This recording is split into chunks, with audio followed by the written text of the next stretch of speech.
इस तरफ मेरे सारे परिंदे डरे हुए और सहमे सहमे बैठे हैं और दूसरी तरफ ये कॉर्नर में देखें एक शिकरा बैठा हुआ है जो बार बार मेरे परिंदों के ऊपर हमला करता है। अस्सलाम वालेकुम दोस्तों, उम्मीद करता हूँ कि आप सब खैरियत से होंगे।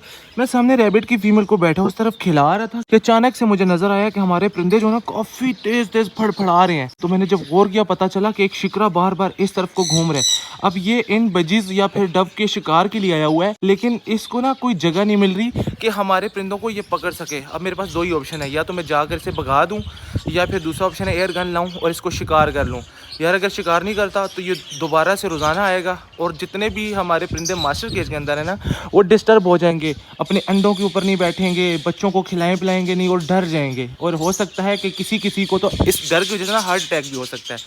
तो यार अभी कुछ समझ नहीं आ रही। मैं सोच रहा हूँ कि मैं एक दफ़ा जाऊँ ना तो कोई पत्थर लेके इसको ऐसे भगा दूँ, क्योंकि अगर मैंने इसे मार दिया तो हो सकता है इसके भी बच्चे हों और ये उनकी खुराक के लिए आया हो। एक दो टहनियाँ तोड़ते हैं। वैसे तो इसने अच्छे से खा लिया है। यहाँ पर ये देखें जहाँ जहाँ से आपको पैच नज़र आ रहे हैं वहाँ से इसने अच्छे से घास खा लिया है, लेकिन फिर भी इसे अभी भूख लगी हुई है। तो मैं इसे और पत्ते खिलाता हूँ और साथ उसके ऊपर नज़र रखता हूँ। जो ही वहाँ से परिंदे उड़ेंगे या वो फिर हमला करेगा मैं आपको दिखाऊंगा। अभी इसने अपना मुंह दूसरी तरफ कर लिया, मुझे लगता है अब ये परिंदों के ऊपर हमला करने वाला है। अब मेरे पास इसके अलावा कोई और हल नहीं है कि मैं यहाँ पर बैठ के इंतज़ार करूं कि कब मेरे परिंदों के ऊपर हमला करेगा और फिर मैं आपको दिखा सकूंगा, वरना ऐसे तो ये बस बैठा रहेगा। तो इसलिए उसके साथ मुझे भी यहाँ पर इंतज़ार करना पड़ेगा। ये जाने लगे। ये देखें ये अब ऊपर आ गया और कैसे मेरे परिंदे फड़फड़ा रहे हैं उनके शिकार के लिए। भाई अभी मैं तुम्हें बताता हूँ, तुम सब्र तो करो। अब इसके इलाज का वक्त हो गया। अभी मैं ऊपर जाता हूँ ना और इसका कोई बंदोबस्त करता हूँ। अभी अली भी इधर नहीं है। वही एक चील उस तरफ से जा रही है अपना घोंसला लेकर तिनके उठा कर। तो खैर अभी अली यहाँ पर है नहीं, वरना कोशिश करते इसे जिंदा पकड़ने की नेट से ना। अब मैं ऊपर अकेला जाता हूँ और देखता हूँ कि क्या होता है। फिर से किधर गया किधर है यार, ये बार बार हमला कर रहा है। ऊपर ही है यहीं पर फिर से आया है।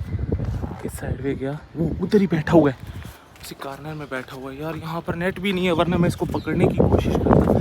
ये देखें बेचारे कितना ज़्यादा डरे हुए हैं। और ये जनाब वो बैठा हुआ है, देखिए कितना ढीठ है, मुझे देखकर उड़ भी नहीं रहा। बच्चों एक दफ़ा तुम इधर करीब हो, मैं तुम्हें बताता हूँ। यार इसको ना पकड़ने की मैं कोशिश करता हूँ। मैं यहाँ पर कोई ट्रैप, लेकिन यहाँ पर तो हमारे पास कोई मरा हुआ परिंदा ही नहीं है। मैं ट्रैप कैसे लगाऊंगा? बस यहाँ से जाने की कोशिश करता हूँ। ये कॉर्नर में बैठा हुआ है, बिल्कुल अभी तक देख रहा है। भाई तुम एक दफ़ा मेरे करीब तो फिर मैं तुम्हें बताऊँ कि परिंदों का शिकार कैसे करती हैं। वो इतना ढीठ है यार, जा ही नहीं रहा। ये देखो मैं इशारे भी कर रहा हूँ फिर भी वहीं पर बैठा हुआ है। मुझे लगता है इसे कुछ ज़्यादा ही भूख लगी हुई है। उड़ा है या फिर हमारे परिंदे डर गए, कुछ पता नहीं है। बार बार डर रहे हैं। उड़ गया, कहाँ गया? निकल गया यार, नज़र नहीं आ रहा, भाग गया। शिकरा तो चला गया, लेकिन बेचारे परिंदे हमारे डरे हुए हैं। देखें कैसे बजीज ने तो कुछ खास ज़्यादा शोर मचाया हो, क्योंकि वो आया ही बजीज के लिए था। बजीज उसका बहुत आसान शिकार होता है, पकड़ के ले जाता है, लेकिन बेचारे डरे हुए हैं। कभी इस तरफ से आ रहा था, कभी घूम के इस तरफ से आ रहा था, इधर बैठ रहा था।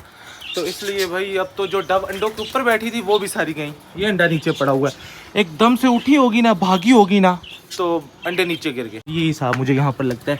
अंडा एक ही था शायद, और ये देखें नहीं ये पुराना है शायद, इसको चूंटियाँ लगी हुई हैं तो पक्का ये फिर कल गिरा होगा। लेकिन हो सकता है वो कल भी आया, जो आज आया वो कल भी आ सकता है। आदत पड़ जाती है ना ऐसे। मैंने तो देखा ही आज है, पता नहीं कब से आ रहा है। जितनी भी डब बैठी हुई थी सारी उठ गई हैं डर से।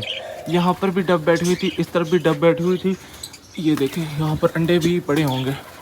वही हो इन अंडों के ऊपर बैठी हुई थी जो कि सारे खराब है, लेकिन फिर भी यहाँ पर डब बैठी थी। अब उसके डर से सारी भाग गई। ये क्या हो रहा है भाई साहब?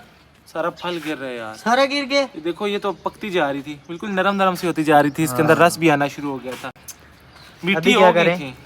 ये तो सारा गिर जाएगा फल। रात को बारिश भी बिल्कुल थोड़ी हुई है। बारिश तो नहीं गिरी, किससे? ये रात को और मसला हुआ है, गिरना शुरू हो गया है।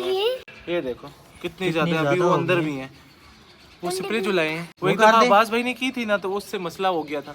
वो धूप में नहीं थी, उसे धूप में करना पड़ता है। अभी और पड़ी है, जल्दी से जाते हैं।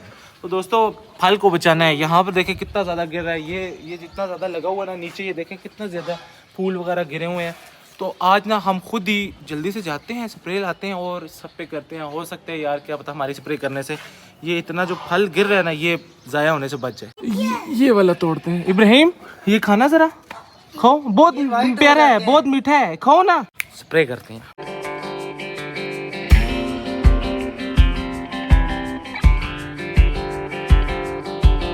तो दोस्तों फलदार जितने भी दरख्त थे जिनके ऊपर फल लगा हुआ था उन सबको मैंने स्प्रे कर दिया। अब माली भाई को स्प्रे करने की ज़रूरत नहीं है। और आज का दूसरा काम, ये तरपाल जो लगी हुई है ना, इस तरपाल को हमने अभी यहाँ से उतारना है और सीधा रैबिट हाउस में लेकर जाना है, क्योंकि बहुत ज़्यादा गर्मी हो चुकी है और रैबिट गर्मी की वजह से ना अपने घरों के अंदर चले जाते हैं। तो मैं चाहता हूँ कि तरपाल ऊपर लग जाए ताकि उनको गर्मी न लगे और वो बाहर भी धूप में भी जब दिल उनका करे निकल सकें। फेंक दो फेंक दो फेंक दो। बच गई यहाँ से थोड़ी सी फट गई, खैर ये आ जाओ नीचे। तो दोस्तों तरपाल हमने उतार ली है, अभी जल्दी से जाते हैं और इसको रैबिट हाउस पे लगाते हैं। क्या हुआ है? अंडा फेंक दिया इन्होंने शीशे में। किधर है? ये अभी फेंक मेरे हाल में साल के बाद इन्होंने अंडे दिए हैं और अंडा देते ही फेंक दिए। अभी देख लेते हैं भाई, ये तो बिल्कुल ताज़ा अंडा है। अब पता नहीं फेंका किसने है। यहाँ पर भी एक मेल फीमेल बैठे हुए थे और इधर भी मटकी तो बिल्कुल खाली है। रहते हैं ना इसलिए। यहाँ पर यार अभी पहले 7 थे, हमने 2 निकाल के मास्टर केज में शिफ्ट कर दिए थे। अब यहाँ पर 5 रह गए हैं, फिर 4 रह गए हैं। 2 पेयर कंप्लीट है, हम तो लड़ाई नहीं करनी चाहिए। केज काफी ज्यादा बड़ा है। तो भाई क्या करते हैं, इनके अंडे देखते हैं। और इस तरह से ना मुझे बच्चों की आवाज आ रही है, लगता है यहाँ पर जो एक पेयर था उसने बच्चे दे दिए। क्या हुआ? अंदर कोई बैठा हुआ तो है। अंडे हैं? अंडे हैं। कितने हैं? ये देखो 3 है और ये इनके किसी, ये सारा टूट गया। अब इसका फायदा कोई नहीं है। चलो जिनके फायदे हैं उनको रखते हैं, क्या पता इन्हीं में से बच्चे निकलें। इसको करते हैं, अंदर घास नहीं है, कोई बुरा घास वगैरह रख देते हैं। बुरा घास रखते हैं, फिर अंडे टूटेंगे नहीं। माशाल्लाह, जो मैंने आपको दिखाया था 5वां बच्चा मटकी के अंदर है। फाइनली वो भी बाहर आ चुका है, क्योंकि उसकी माँ अब उसे मार रही है। वो चाहती है कि ये बाहर निकले, वो दोबारा से अंडे दे और फिर नए बच्चे हैं। 4 बच्चे तो माशाल्लाह काफ़ी प्यारे हैं जो कि इस तरफ है। अब देखें 5वें बच्चे को भी ना माँ ज़बरदस्ती मार रही है कि वो भी बाहर निकले। आ जाओ भाई, भाई तुम्हें बाप फीड करवा देगा, क्यों हमें माँ के हाथों मरने का इरादा है। चलो इधर बाकी अपने भाइयों के साथ इधर ही रुको। अब फीमेल को कोई टेंशन नहीं होगी। फीमेल अब देखिए दोबारा से जा रही है, अंदर जाने की कोशिश कर रही है, क्योंकि इसे फिर से आजकल में ये दोबारा से अंडे देना शुरू कर देगी। गोल सी नेस्टिंग होगी। अंडे किधर है? अंडे अंदर है ना। मुझे लगा मैंने इसका 3 पाए रख दिए।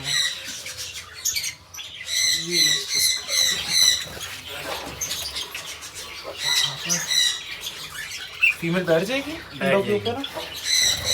तुम तो बड़े एक्सपर्ट हो, तुम्हें पता चले कि फीमेल इधर ही बाहर घूम रही है, वो समझे कि शायद उसका घर चेंज हो गया। ये चले दोस्तों, हमने घास तो रख दिया, नेस्टिंग रख दिया। अब उसके अंडे महफूज हैं, लेकिन सिर्फ महफूज हैं। अब ये नहीं पता कि वो अंडों के ऊपर बैठती है या नहीं बैठती।